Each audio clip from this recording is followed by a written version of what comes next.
Yaga yaga everybody, yaga yaga. So this came in yesterday. This is beautiful Mink Mussel Creek.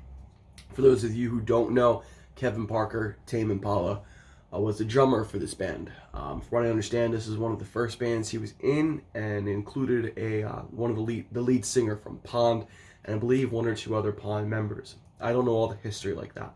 But either way, yeah, Kevin Parker played the drums for this band right here, Mink Mussel Creek.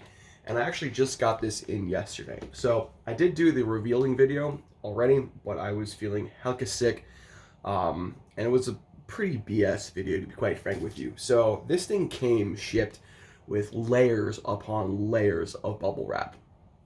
So impressed by it. So thankful for how much the supplier decided to care for the shipping of this particular product. So today I'm not going to show you opening it up and all that good stuff. I'm just going to actually show you what it really looks like to save you guys some time, save you guys some energy, and so you can get an overall gist of what you're going to be receiving if you pick this up. Which I will definitely inform you that this is a collector's item by now. So it's not going to be, well, I mean, I think it's like 30 or 40 bucks right now. Definitely not the most expensive one I have in my collection. So it comes with a MP3 download, and today I'm actually going to be going through the entire process of transferring these over to MoFi original master sleeves, which are right here. And yeah, because I actually didn't have the opportunity to do that yesterday because I didn't have any. So this actually celebrates my 100th individual vinyl record. So yeah, this thing is staticky. Am I on the right side? Yeah. My little tools of the trade here. And there you are. Now this did come from China. Wow. Wow, this thing is staticky. So I don't know if this is 100% legitimate or not. I believe it is, but knowing China's reputation, you can never be too careful. Now this is a Zero Stat by Milty. Its purpose is to remove static electricity from... Jiminy Christians, this thing is horrible. Wow. Is to remove static electricity. So you slow pull in, slow pull out. Significantly better. Alright, now I need to get back here. This is definitely one of the most static record I've ever had. Like the paper was literally completely just sticking to the vinyl record. Now, why am I doing this, you might ask? Well, these undesirable white paper sleeves are notorious for leaving paper flakes on there, for causing static. And when you pull them out, like I'm rotating this out of it. Now, when you pull them out, if you just like straight rip it out of the sleeve, wow, yeah, this thing's hecka dirty. It can actually cause scratches and abrasions to your vinyl record. And the more you put it in and put it out, put it in, put it out, the more damage it's going to cause to your vinyl record.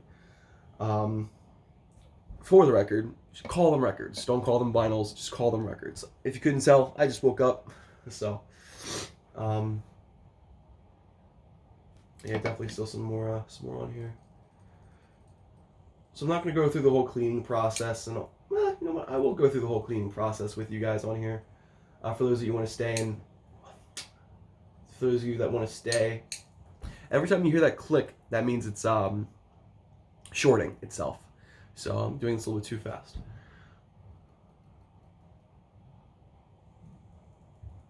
This looks freaking gorgeous. Alright, that's good. So first thing after this is done, I'm going to be checking for any sort of scratches, any sort of abrasions, because Lord knows that if it's there, I'm returning this. No scratches so far, which is good. Yet again, I did just start this. Yeah, you can probably see, not too well. There we go. See all that on there? That's all from the paper sleeve. Now I'm gonna get rid of that. I'm gonna simply use a brush, one of these. I have multiple of them back there, but this is the first one that popped up. Okay. Now I'm pressing ever so gently, really not even pressing it at all, on this record, and I'm allowing the grooves of the record to guide the brush. Most excellent. Most excellent.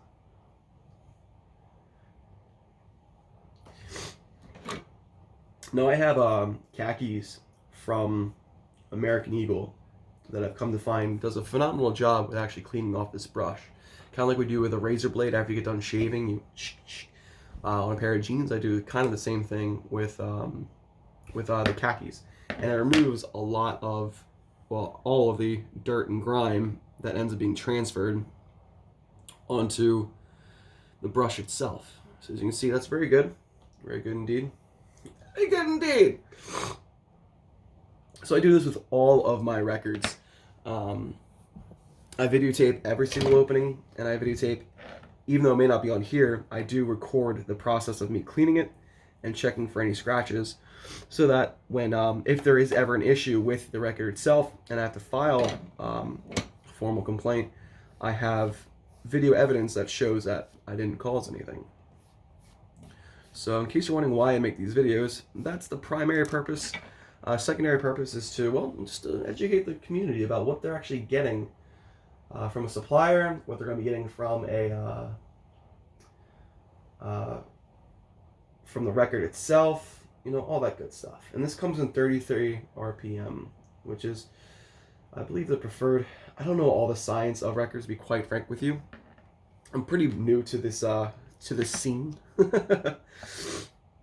But I do understand that 45s sound better than 33s. Don't hold me to that. All right.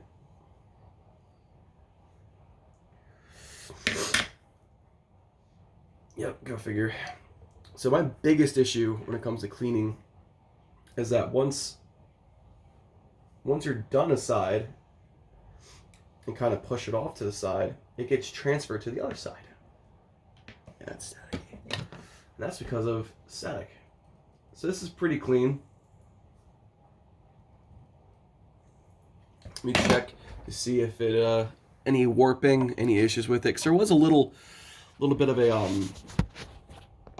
a crease on the jacket itself. That's nothing to be concerned about. You see here, I'm gonna put you right there for a quick second while I flip this over. All right, easy peasy. Also, for the record, guys, LOL, never touch your record. I mean, you can touch, nothing to be concerned about. Never touch your records. Granted, you can like touch the sides of them, but never actually touch the surface of your final record. This portion, you know, you can touch the sides. That's a-okay, but the actual record itself, where the grooves are, should never be touched. So I'm going to put into one of these MoFi Original Master sleeves. They're anti-static. They're also anti-scratching. So you're not going to be getting any paper flakes or any leftover residue on your records if you use something like this, a high-quality rice paper. I don't know all the science behind the inner sleeves, but I was someone highly recommended these in an audiophile. Jiminy Christians. I'm in an audiophile group, and it was highly recommended. There we go. So we got one more to do here, and I hope this looks just as good as that one, if not better. Let's check the static real quick. Yeah, that's so much static. I wonder if you can hear it. Yeah. So try this again. Nah. Well, you probably heard it first time around, but there we go. That's just insane. I mean, it's really not insane. It's pretty common and expected. But there is just a lot of static on this guy. Now, these multi-stereostats, they have a diameter of about 16 inches. As you can see, I'm not really too concerned about the 16 inches right now. I'm just trying to get as much in here as I can.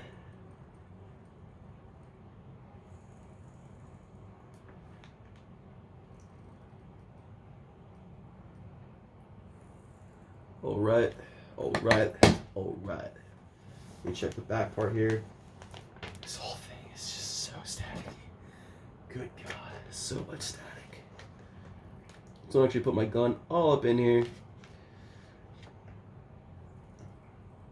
while doing my absolute best to avoid any contact with the surface.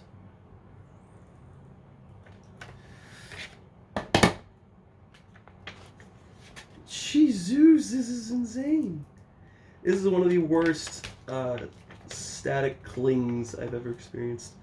Alright, so I'm going to need to keep that open. I'm just going to shoot this up in here like so. There we go.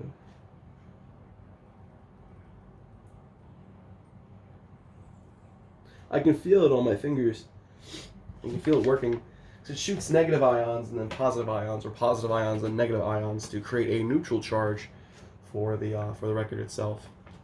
So thank you guys for still watching this. I recognize there's a lot of information coming at you, and this is a... You know what? I don't know why I didn't think of this before. I don't keep these paper sleeves. I throw them out. So I'm cutting this Moco open, and there we go. But Jonathan, they're original paper sleeves. What if you want to sell the record eventually? Then I'll throw on some other paper sleeves. No one's ever going to know what paper sleeves came from what records. And quite frankly, if they're a collector who gives a damn about their records, they would much prefer knowing that I kept them in a MoFi original master sleeve, rather than a horrible paper sleeve.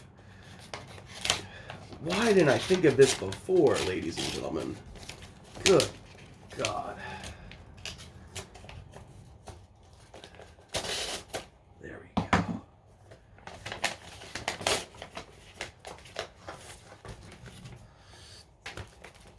Now I'm curious what the consequences of actually doing that are, considering I just cut open and caused wow. So I'm just curious if a lot of the small paper debris were attracted to this.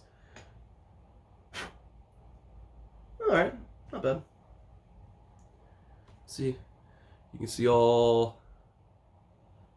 It's not the worst record I've gotten in terms of debris, but it's definitely not the best.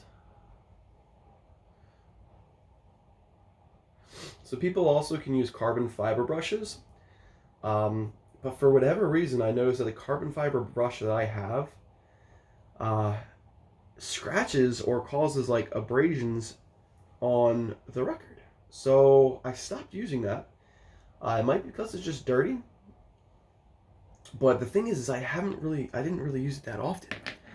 So if you have any advice for me in regards to carbon fiber brushes, comment below, because you know it wouldn't be a YouTube video unless I asked you to comment, like, and subscribe.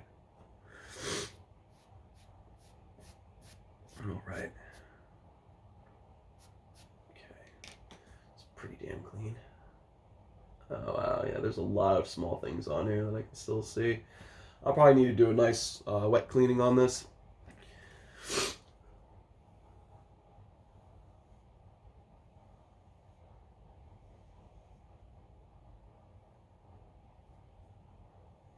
And again, when I'm doing this, I'm just lightly placing the brush on the record itself. I'm not pressing on the record.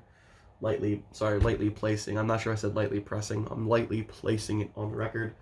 And I'm allowing the grooves to naturally guide the brush. So, yeah.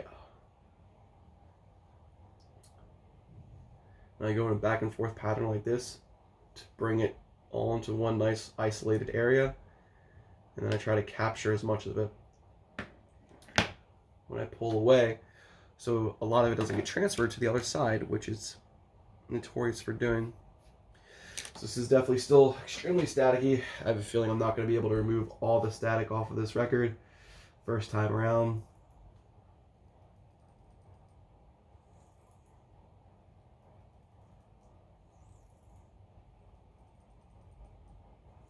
I'm also going to remove the static from my brush. So for those of you that are Mink Mussel Creek fans, I would definitely like to know from what you're seeing here, if this is a legit copy or if this is a black market, black market fake. My brother just got out of the shower. He's bumping some tame.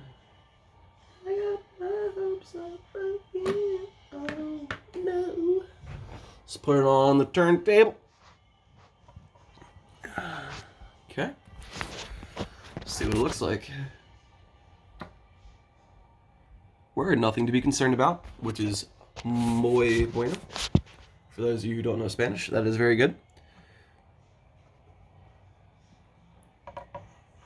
Okay.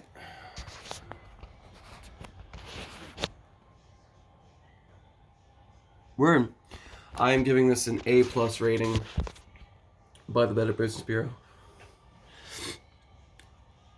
Most excellent. Cool. So, and then from there, I'm just going to transfer it to this MoFi Original Master Sleeve.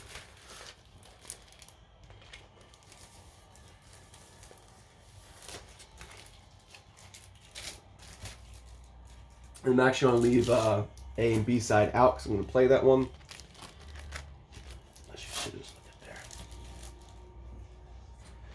So how I store my vinyls, my records, is this.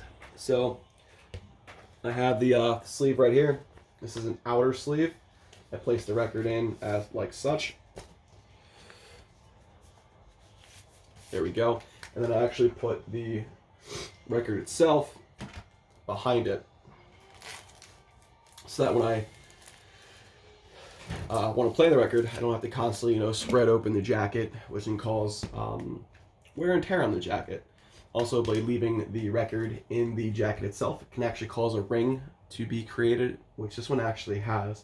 So this tells me this was been around for quite some time. It's been out for probably almost a decade plus. But yeah, guys, I'm going to enjoy some Mink Mussel Creek.